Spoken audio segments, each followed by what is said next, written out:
ভারতের মতো অবৈধভাবে পুশব্যাক নয়, বৈধভাবে ভারতীয় যারা বাংলাদেশে আছে তাদের ফেরত পাঠানো হবে বলে জানিয়েছেন স্বরাষ্ট্র উপদেষ্টা জাহাঙ্গীর আলম চৌধুরী। শনিবার সুন্দরবন সাতক্ষীরা রেঞ্জের শ্যামনগরে বিজেপির বয়সিং ভাসমান বিওপি উদ্বোধন শেষে সাংবাদিকদের এক প্রশ্নের জবাবে তিনি একথা বলেন।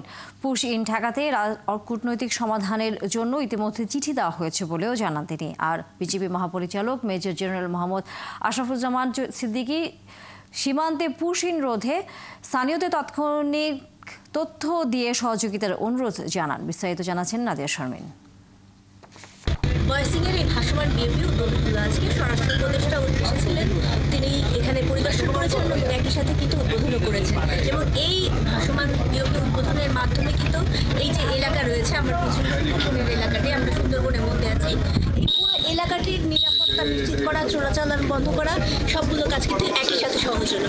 তার সাথে আরেকটি বিষয় হলো, আমার ঠিক পেছনে রয়েছে ভারতের বর্ডারটি, এবং এই ভারতের বর্ডারটি থেকে যাতে কোনো ধরনের চোরাচালানের মালামাল না আসতে পারে, কোনো ধরনের যাতে হরিণ পাচার বা অন্যান্য জিনিস পাচার না হতে পারে, এই সব কিছু নিশ্চিত করার জন্য কিন্তু এটি জরুরি ছিল।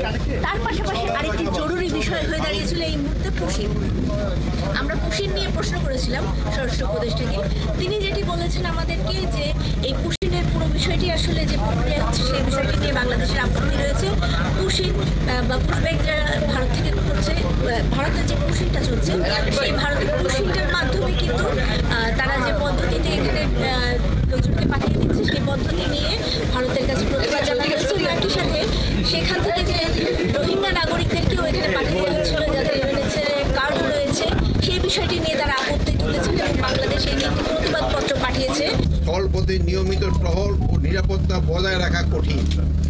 এই ভাসমান বিওপি চোরাচালান, মানব পাচার, বনজ সম্পদ লুণ্ঠন এবং সীমান্ত অপরাধ প্রতিরোধে বিজিবিকে তাৎক্ষণিক এবং কার্যকর প্রতিক্রিয়া নিশ্চিত করতে সহায়তা করবে। তার পাশাপাশি আমরা বিজিবি ডিজির সাথে কথা বলেছিলাম, তিনি যেটি বলেছেন এই ধরনের সীমান্তের থেকে যে পুশিনের বিষয়টি, আজকেও পর্যন্ত ব্রাহ্মণবাড়িয়া থেকে হয়েছে পুশিনের ঘটনা, এবং এই ঘটনার রোধের জন্য আসলে তারা স্থানীয় জনগণের সাহায্য চেয়েছে। আমাদের বর্ডারটা এত বিস্তৃত, আসলে প্রতিটি জায়গা তো গার্ড করা সম্ভব না, এই জন্যই আমরা জনগণের সাহায্য চেয়েছি, আনসারের সাহায্য নিচ্ছি।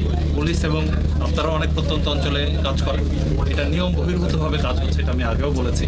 তো আমরা চাই এটা যদি বাংলাদেশি নাগরিক হয় সেটা যেন একটা নিয়ম মাফিকভাবে আমরা হস্তান্তর গ্রহণের মাধ্যমে আমরা নিতে পারি।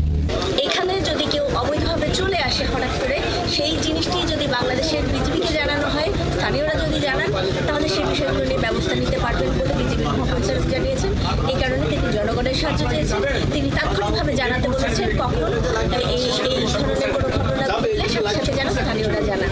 আপাতত এই ছিল আমাদের কাছে।